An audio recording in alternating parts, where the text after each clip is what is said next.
Good morning, students. Today's topic business services for class 11th subject business study. But without taking service from outsider, we cannot assume to success our business. बेटा किसी business को successfully running करने के लिए so many services taken from outsider like banking, like transportation, like warehouse, like advertisement, communication, like telephone, internet. बेटा किसी भी business को सक्सेसफुली रन करने के लिए हमारे को बाहर से बहुत सारी सर्विस लेनी पड़ते हैं। जैसे बेटा स्टार्ट करते हैं, हम बिजनेस स्टार्ट करेंगे, उसी टाइम हमने बैंक से लोन लेना पड़ेगा, तो we take service from bank. Business start कर दिया, गुड्स परचेज करनी है, गुड्स किससे परचेज किए, वहां पे नेट पे देखा या उसका गुड्स का ऑर्डर दिया, तो हमने टेलीफोन डिपार्टमेंट का यूज किया। We take service from telephone department. वहां से सामान हमारे दुकान तक, कंपनी, फैक्ट्री तक आया, तो हमने रेलवे का, ट्रांसपोर्टेशन का यूज किया।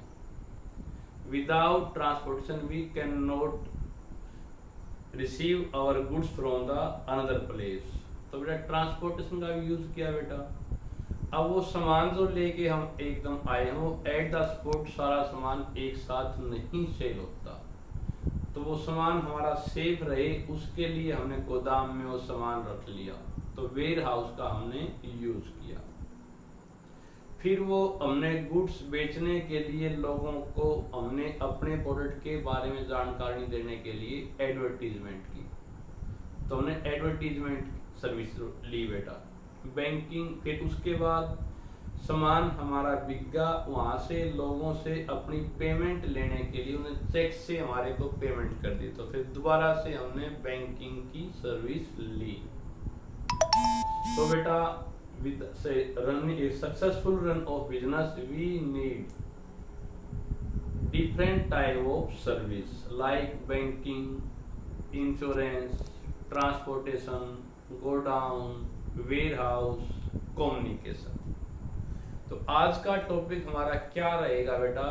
Business services. और किसी भी बिजनेस को सक्सेसफुली चलाने के लिए ये सारी सर्विस क्या होती है बेटा? उसकी बैकबोन होती है। Without this a business can not run successfully बेटा।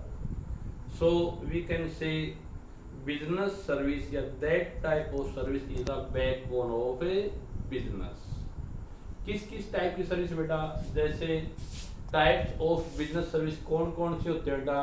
बैंक की हम सर्विस लेते हैं बेटा, लोन लिया, डेबिट कार्ड, क्रेडिट कार्ड का यूज किया, चेक काटा बेटा। इंश्योर गुड्स, सामान हमने लिया, बहुत सारा सामान था, कहीं चोरी ना हो जाए, आग ना लग जाए, तो उसका हमने इंश्योरेंस करवाया, तो इंश्योरेंस की हमने सर्विस ली बेटा। हमने सामान वन प्लेस से अनदर प्लेस पे गुड्स को परचेज व सेल करने के लिए ट्रांसपोर्ट डिपार्टमेंट की सर्विस ली। फिर वो गुड्स एट द स्पॉट हमारा सेल नहीं होता, तो हमने वेयर हाउस की सर्विस ली। कंपनी को डे बाय डे रन करने के लिए हमने कम्युनिकेशन यानी टेलीफोन डिपार्टमेंट, इंटरनेट की भी सर्विस लेनी पड़ती हैं। So that types of service is the backbone of a business. और what is the meaning of business service? Those service which help in the successful running of a business. वो सभी service जो business को सफलतापूर्वक चलाने में हमारी help करते हैं। तो those service which help to successfully running of a business। Which type of service? Bank है बेटा, इंश्योरेंस है, ट्रांसपोर्टेशन है, गोदाम है, कम्युनिकेशन है, एडवर्टीजमेंट है बेटा। तो that type of service is the backbone of a business. Without this service we can not suppose या think to running a business successfully. तो बेटा बिजनेस सर्विस का आप मीनिंग क्या लिखोगे बेटा? दो service which help in the successful running of a business. पहला पॉइंट। सेकंड पॉइंट बेटा अभी types of business service. Business में हम कैसी कैसी सर्विस लेते हैं? बैंकों की हेल्प लेते हैं बेटा, इंश्योरेंस कराते हैं, ट्रांसपोर्टेशन की, गोदाम की, कम्युनिकेशन की और एडवर्टीजमेंट की। ये सारे के सारे क्या है बेटा, टाइप्स ऑफ बिजनेस सर्विस। अब हम किसी की भी सर्विस लेते हैं बेटा, तो उसकी क्या क्या फीचर हैं। तो थर्ड टॉपिक हमारा क्या बेटा, नेचर ऑफ बिजनेस सर्विस।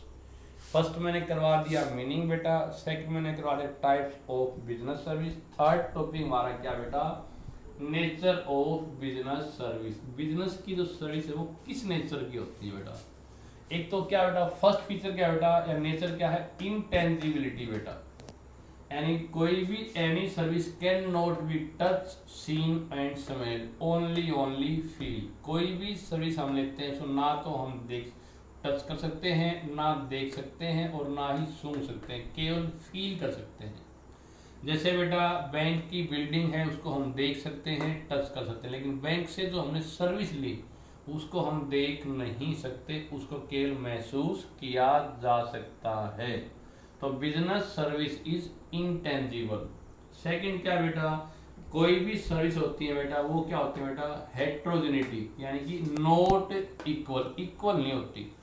एक बैंक का एम्प्लॉय है, एक कस्टमर के साथ जो बिहेव करता है वो सेम दूसरे के साथ नहीं करता, दोनों के बिहेवियर में उसके प्रति कुछ ना कुछ डिफरेंस या असमानता आएगी। तो business service is not homogeneous, it is not equal, it is differ customer to customer. Third क्या बेटा, business service is not stocking. जो बिजनेस की सर्विस है उसको स्टॉक करके नहीं रख सकते। जैसे बेटा एक तो ट्रांसपोर्ट कंपनी है, उसके 2 दिन हमारी गाड़ी बुक नहीं हुई, तो थर्ड डे हम क्या करेंगे, जो पिछला काम हमने नहीं किया वो जोड़ के हम नहीं कर सकते। एक दिन हमारी मान लो ट्रक चलता है 100 किलोमीटर और उस दिन गाड़ी नहीं चली, तो अगले दिन 200 किलोमीटर गाड़ी नहीं निकाल सकती। तो business service can not B stock. Next बेटा, नॉट ट्रांसफेरेबिलिटी। बिजनेस की जो सर्विस है बेटा, कोई भी सर्विस हो उसकी राइट या वो चीज़ें दूसरे को ट्रांसफर नहीं कर सकते। जैसे एक डॉक्टर है बेटा, डॉक्टर के पास हमने डॉक्टर की सर्विस ली, रुपए दिए, इलाज करवा लिया, लेकिन उसकी जो क्वालिटी है वो पेशेंट में नहीं आएगी, वो फीचर उस डॉक्टर के पास ही रहेगी। दोबारा से अगर हम बीमार पड़ते हैं दोबारा से उस डॉक्टर की सर्विस लेनी पड़ेगी, मतलब कि उसकी क्वालिटी हम अपने यहाँ पे ट्रांसफर नहीं कर सकते। अगली नेचर क्या बेटा, बिजनेस की जो सर्विस है बेटा उसमें कस्टमर का पार्टिसिपेशन होना जरूरी है। हमारी मान लो सपोज करो गाड़ी है जो हम बुकिंग पे लेके जाते हैं, कोई ट्रेवलिंग एजेंसी है, लेकिन उस दिन कोई कस्टमर ही नहीं आया, तो हम वहाँ पे हमारी गाड़ी खाली रहेगी। बिना कस्टमर के हम कोई भी सर्विस प्रोवाइड नहीं कर सकते। एक लास्ट फीचर क्या बेटा, साइमल्टेनिटी बेटा, यानी कि साथ साथ चलते हैं। यानी जैसे डॉक्टर है वो कोई भी पेशेंट का ऑपरेट तभी कर पाएगा, उसका ऑपरेशन तभी करेगा जब उस ऑपरेशन को कराने के लिए पेशेंट एग्री होगा। तो दोनों का साथ साथ होना जरूरी है। ये थर्ड टॉपिक मैंने करा बेटा, nature of business service. Business service की नेचर क्या होती है बेटा, उसको देख नहीं सकते, इंटेंजिबल होती है, हर पर्सन टू पर्सन जो सर्विस है वो बेटा अलग अलग होती है। बिजनेस की सर्विस हम इकट्ठा नहीं कर सकते और ये ट्रांसफर नहीं होती, और इसमें कस्टमर का पार्टिसिपेशन होना जरूरी है, दोनों को साथ साथ होना जरूरी है। क्लियर बेटा यहाँ पे। नेक्स्ट फोर्थ टॉपिक इसमें हम करेंगे बेटा यहाँ पे, जैसे टाइप्स ऑफ बिजनेस सर्विस में फर्स्ट पॉइंट हमारा क्या था बेटा, बैंकिंग। अब हम डिस्कस करेंगे बेटा बैंक के बारे में। बैंक क्या होता है बेटा, पहली पॉइंट तो बेटा बैंक वर्ड कैसे, इसको बैंक क्यों बोलते हैं बेटा। एक अप्रोच है, एक धारणा है। इटली के जो ट्रेडर थे बेटा, जो रुपए का एक्सचेंज किया करते उनको बांची बोला करते। वो एक स्पेसिफिक टेबल का यूज करते जहां पे बैठ के रुपए लिया और दिया करते, तो उसको हम क्या बोलते हैं बेटा, बांची। Italy trader use table for making payment and that type of table is called बांची। तो इससे इसका नाम क्या पड़ा बेटा, बैंक। तो बैंक क्या होता है बेटा, जो रुपए एक्सेप्ट भी करे, अगर आपके पास रुपए ज्यादा हैं तो आप रुपए बैंक में डिपॉजिट या जमा करा सकते हो, जो जब चाहे चेक से निकाल सकते हो। और आपको रुपए की जरूरत है तो बैंक से आप एडवांस लोन भी ले सकते हो बेटा, कोई कंपनी खोलने के लिए। तो बैंक किसे कहते हैं जो दो काम करे, रुपए हमारे ले भी और रुपए हमारे को दे भी। Who accept the deposit and advancing loan, that is called a bank। Bank उसे कहते हैं जो रुपए का लेन देन करे, exchange of money. Accept deposit, आप अमीर हो तो आपके रुपए बैंक में जमा कर सकते हो, और जो गरीब है वो बैंक से लोन ले सकते हैं। किसके लिए बेटा? अर्न प्रॉफिट, प्रॉफिट कमाने के लिए। तो बैंक वर्ड की उत्पत्ति या ओरिजिन कहाँ से हो बेटा? यहाँ पे बांची से, जो इटली के ट्रेडर एक स्पेसिफिक टेबल का यूज किया करते रुपए की पेमेंट करने के लिए। और बैंक किसे कहेंगे? बैंक ऐसी संस्था है जो रुपए का लेन देन करे, रुपए लोगों के जमा भी कराए और रुपए लोगों को एडवांस में लोन भी दे। तो सेकंड पॉइंट क्या बेटा? Meaning of bank. Bank is an institution who accept deposit, withdrawal able by cheque. आपने जो रुपए आपके हैं वो डिपॉजिट एक्सेप्ट करेगा, जो जब चाहे आप चेक से निकाल सकते हो। And give loan and advancing for the purpose of earning profit. तो बैंक एक ऐसी संस्था है जो आपकी डिपॉजिट एक्सेप्ट करता है, जिसको जब चाहे आप चेक से या कैश से विड्रॉ कर सकते हो, और आपको लोन और एडवांस भी देता है। किस उद्देश्य के लिए बेटा? प्रॉफिट कमाने के लिए। आप फैक्ट्री खोलोगे तो बैंक से लोन ले सकते हो। तो bank is an institution who accept the deposit and advancing the loan for earn profit.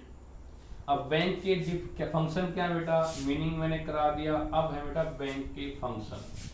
तो फंक्शन ऑफ कमर्शियल बैंक या function of A bank. Bank के तीन फंक्शन है बेटा, प्राइमरी, सेकेंडरी एंड इलेक्ट्रॉनिक्स। बेटा आज हम करेंगे बैंक के प्राइमरी फंक्शन, यानी बैंक का मेन फंक्शन क्या है बेटा? दो ही मेन फंक्शन होते हैं, लोगों की जमा स्वीकार करता है एक्सेप्ट डिपॉजिट, और लोगों को उधार पे रुपए या लोन पे रुपए देता है। ये दोनों बैंक के क्या बेटा? प्राइमरी या मेन फंक्शन है। तो अब बात करें बेटा, बैंक में हमने रुपए जमा कराने हैं, बैंक में अपने डिपॉजिट हम बैंक में कराएंगे, तो बैंक में कैसे कैसे हम अपने रुपए जमा कर सकते हैं, डिपॉजिट कर सकते हैं। या मैं यूं कहूं बेटा, बैंक में हमने अकाउंट खुलवाना है, बैंक में हमने खाता खुलवाना है, तो बैंक में हम अकाउंट कैसे कैसे खुलवा सकते हैं, कितने टाइप के अकाउंट्स बैंक में हम खोल सकते हैं। तो बैंक का प्राइमरी फंक्शन क्या है बेटा? Accepting deposit and advancing loan. यहाँ पे अब हम डिस्कस करेंगे बैंक में रुपए हम कैसे कैसे डिपॉजिट कराएंगे, डिफरेंट टाइप्स के अकाउंट ओपन करके।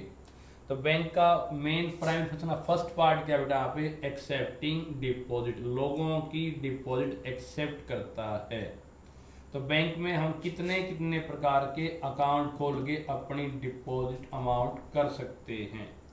बैंक में नॉर्मली 5 टाइप्स के अकाउंट हम खोल सकते हैं बेटा। फर्स्ट कौन सा बेटा? Current account. इसका अनदर नेम क्या बेटा? चेक अकाउंट, क्योंकि इसमें सारे ट्रांजैक्शन चेक से होते हैं। So current account is called cheque account. और इसमें रुपए डिपॉजिट और रुपए निकालने की कोई लिमिट नहीं होती, एक दिन में कितनी बार रुपए जमा कराएं और कितनी बार हम बैंक से रुपए निकाल लें, कोई लिमिट नहीं होती। और करंट अकाउंट नॉर्मली कौन खोलता है बेटा? बिजनेसमैन, क्योंकि बिजनेस में डिफरेंट चेक आते हैं और चेक से पेमेंट होती है। इसमें बैंक से हमारे को कोई भी इंटरेस्ट नहीं मिलता, बल्कि बैंक हमारे को सर्विस देने के बदले में हमारे से कुछ क्या लेता है बेटा? बैंक चार्ज लेता है। तो फर्स्ट अकाउंट कौन सा? उधर यहाँ पे current account, all transaction made by check, so that type of account is also called a check account, and that type of account opened by businessmen, and there is no limit deposit and withdrawal of money, and that type of account bank never provide any interest but charging some bank charges for providing services। Second क्या होता है यहाँ पे? Saving account. Saving यानी हम आम लोग जो होते हैं बेटा, नॉर्मल पीपल इसको ओपन करता है और इसमें रुपए जमा और रुपए निकालने की एक लिमिट होती है, उससे बाद हम रुपए निकालेंगे कुछ बैंक हमारे से चार्ज लेगा और इसमें बेटा इंटरेस्ट कम मिलता है एफडी यानी फिक्स डिपॉजिट के कंपैरेटिवली। सेविंग अकाउंट में रुपए पर जमा अमाउंट पर हमारे को इंटरेस्ट मिले तो गा बेटा, लेकिन कम मिलेगा।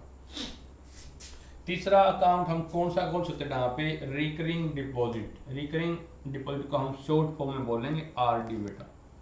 यानी इसमें जैसे कि एक किस्म से कापी खुलवाना, हम हर महीने मान लो मंथली बेस पे हम इसमें रुपए जमा कराएंगे। जैसे हमने कापी खुलवा ली 12 महीने के लिए, 12 मंथ के लिए, और पर मंथ हमने 5,000 रुपये जमा करा दिए, तो 12 मंथ में हमारे कितने रुपए जमा हो जाएंगे बेटा, यहाँ पे 60,000। और ये रुपए हमारे को कम मिलेंगे हमें कॉपी पूरी होने के बाद विद इंटरेस्ट। एक और पॉइंट बेटा, इस प्रकार के अकाउंट में हमने जो बैंक में रुपए डाले हैं वो कहलाती है बैंक की डिमांड लायबिलिटी, क्योंकि बैंक से हम जब भी डिमांड करेंगे बैंक ने वो रुपए हमारे को देने पड़ेंगे। लेकिन इस प्रकार के अकाउंट में जो रुपए जमा कराते हैं वो एक निश्चित टाइम के बाद ही हमारे को रुपए देता है, तो इसको हम क्या बोलते हैं बेटा, टाइम लायबिलिटी, क्योंकि पर्टिकुलर टाइम पीरियड पूरा होने के बाद ही बैंक ने वो रुपए हमारे को देने हैं। तो आरडी क्या होती है बेटा, एक किस्म से मंथली सेविंग करते हैं, तो पर्टिकुलर अमाउंट एक पर्टिकुलर टाइम के लिए हम मंथली कराएंगे डिपॉजिट और टाइम पीरियड पूरा होने के बाद ही वो रुपए हमारे को विद इंटरेस्ट मिल जाते हैं। और इस प्रकार के अकाउंट को कौन कौन डाटा, हम जैसे आम लोग अपनी सेविंग को बढ़ाने के लिए, इसमें इंटरेस्ट क्या मिलता है बेटा, ज़्यादा मिलता है कंपेरेटिव टू दिस। लास्ट कौन सा बेटा, फिक्स डिपॉजिट, या इसका एक नाम और है बेटा टाइम डिपॉजिट। एक निश्चित टाइम के लिए हमने बैंक में एक लमसम अमाउंट डिपॉजिट कराते हैं सॉरी, और वो टाइम पीरियड पूरा होने के बाद ही रुपए हमारे को विद इंटरेस्ट मिल जाते हैं।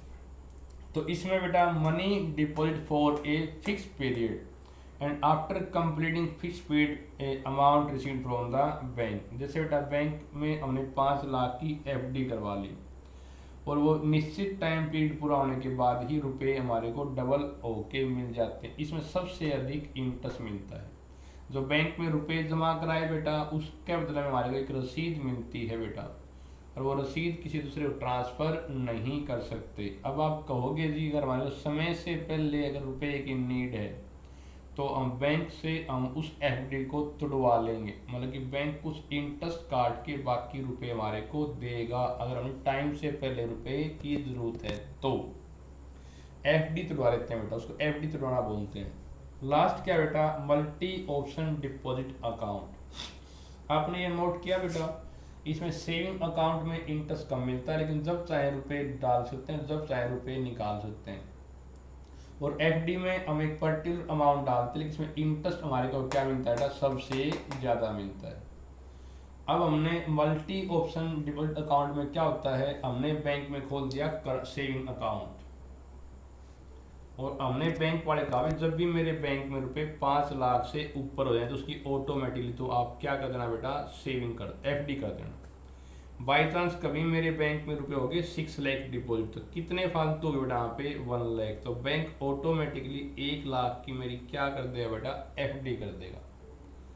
तो इस पे 1 लाख पे मेरे को इंटरेस्ट क्या मिलेगा बेटा, ज़्यादा। तो ऐसा कोई भी अकाउंट जिसमें दोनों ऑप्शन हो, सेविंग अकाउंट का एंड फिक्स डिपॉजिट का, उसको हम क्या बोलते हैं बेटा, मल्टी ऑप्शन डिपॉजिट अकाउंट। इसका बाद बेटा बैंक का हमने फर्स्ट फंक्शन कर लिया, बैंक में हम रुपए कैसे कैसे डिपॉजिट करवा सकते हैं।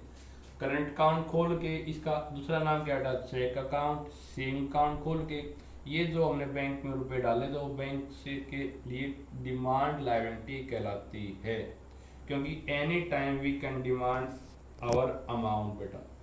बैंक में हमने आरडी खुलवा ली यानी कि रिकरिंग डिपॉजिट, इसमें एक निश्चित अमाउंट पर मंथली हम डिपॉजिट कराते हैं, टाइम पीरियड पूरा होने पर भी रुपए हमारे को वापस मिलते हैं, या एफडी बेटा। तो इस टाइप के रुपए जो हमने बैंक में डाले हैं वो बैंक के लिए कौन सी लायबिलिटी बेटा, टाइम लायबिलिटी। निश्चित टाइम पीरियड पूरा होने के बाद ही वो रुपए बैंक ने हमारे को देने हैं। Clear point. बैंक का सेकंड फंक्शन क्या बेटा, एक्सेप्टिंग डिपॉजिट के बाद एडवांसिंग लोन। अब बैंक से हम कैसे कैसे प्रॉफिट कमाने के लिए या फैक्ट्री खोलने के लिए कैसे किस किस टाइप का हम लोन ले सकते हैं, ये अब हम डिस्कस करेंगे। तो बेटा नेक्स्ट टॉपिक है बैंक से हम लोन कैसे कैसे ले सकते हैं। It is also part of primary function. First है बेटा कैश क्रेडिट। इसमें बेटा हमने बैंक से सपोज करो 10 लाख रुपीज़ का लोन पास करा लिया, लेकिन जितने हमने अभी तक हमने बैंक से 6 लाख रुपीज़ विड्रा किए हैं। तो जितने रुपए हमने बैंक से विड्रा किए हैं केवल उसी अमाउंट पे बैंक हमारे से क्या चार्ज करेगा बेटा, इंटरेस्ट। सेकंड क्या बेटा, बैंक ओवरड्राफ्ट। वैसे आपको शायद पता होगा बैंक में जितने रुपए हमारे डिपॉजिट थे, मान लो सपोज करो 10,000 हमारे अकाउंट में थे डिपॉजिट, और हमारे को एट द स्पॉट 12,000 की रुपए की पड़ गई ज़रूरत, तो बैंक से हम मान लो जितने रुपए जमा दे उस फालतू रुपए जो निकाल लिए 2,000, वो हमारी क्या बेटा, ओवरड्राफ्ट फैसिलिटी। और इस प्रकार की फालतू अमाउंट रुपए निकालने की फैसिलिटी बैंक केवल लायबल कस्टमर को ही देता है जो उसके ट्रस्ट यानी विश्वास के योग्य है। थर्ड क्या बेटा, यानी बैंक ओवरड्राफ्ट करके जितने रुपए बैंक में डिपॉजिट उससे फालतू रुपए विड्रा करना, मतलब कि एक किस्म से बैंक से हमने 2,000 का लोन ले लिया और इस प्रकार की फैसिलिटी बैंक केवल विश्वास पात्र कस्टमर को ही शॉर्ट पीरियड के लिए देता है। थर्ड क्या बेटा, डिमांड लोन। वैसे तो आपको इसकी नेम से ही क्लियर होगा, ऐसा लोन जिसकी बैंक कभी भी वापसी की डिमांड कर सकता है। ठीक है। These loan are provide by the bank against the security of fixed deposit receipt, या गवर्नमेंट सिक्योरिटी या लाइफ इंश्योरेंस। हम कोई चीज़ गिरवी रख के बैंक से हम लोन ले लेते हैं, लेकिन that type of loan is called demand loan. क्यों बेटा, because bank can demand them at any time. इस लोन की बैंक किसी भी टाइम वापसी की डिमांड कर सकता है। टर्म लोन यानी कि पर्टिकुलर टाइम पीरियड के लिए हमने लोन ले लिया, मान लो 10 ईयर के लिए लोन लिया है, और फिर वो आफ्टर 10 ईयर वो लोन उसकी वापस करेंगे। वो किस्तों में रुपए चुका सकते हैं, इंस्टॉलमेंट में वो किस्त हमारी साल की, 6 महीने की, क्वार्टरली या मंथली हो सकती है। These loans are provided by the bank for their customer for a fixed period for to purchase machinery, truck, scooter, house। जैसे हमने मकान लेना है तो हम हाउस लोन ले लेंगे बेटा एक 10 ईयर के लिए, और 10 ईयर तक उसके रुपए हम किस्तों में पेमेंट करेंगे। वो किस्त कैसे बनवाते हैं बेटा, हमारी मर्जी होती है। लास्ट क्या बेटा, discounting of bill of exchange. मान लो हमने किसी से बिल ले लिया, किसी को गुड्स बेच रखा है डेटर से, उससे हमने रिटर्न में कोई सबूत लेके बिल ले लिया, उसने कहा कि मैं आपके रुपए 2 मंथ के बाद दूंगा, लेकिन हमारे को रुपए की पड़ गई ज़रूरत इमीडिएटली, तो हम वो बिल बैंक को दे के वहाँ से रुपए इमीडिएटली ले लेंगे। बैंक उसका कुछ इंटरेस्ट काट के बाकी रुपए हमारे को दे देगा। तो ये भी इस प्रकार से हम बैंक से एडवांस में रुपए ले सकते हैं। तो बैंक से बेटा हम लोन कैसे कैसे लेंगे बेटा, फर्स्ट पॉइंट क्या हो गया, कैश क्रेडिट। इसमें क्या इंपॉर्टेंट है, जितने का हमने बैंक से रुपए विड्रा किए केवल उसी पे बैंक इंटरेस्ट चार्ज करता है।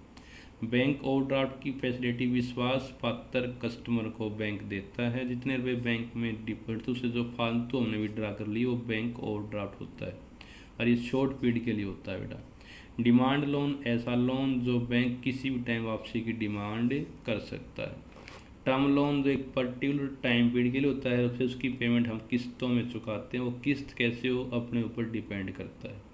और एक BR बैंक को दे के वहाँ से रुपए ले के भी हम रुपए से काम चला सकते हैं। थैंक यू बेटा।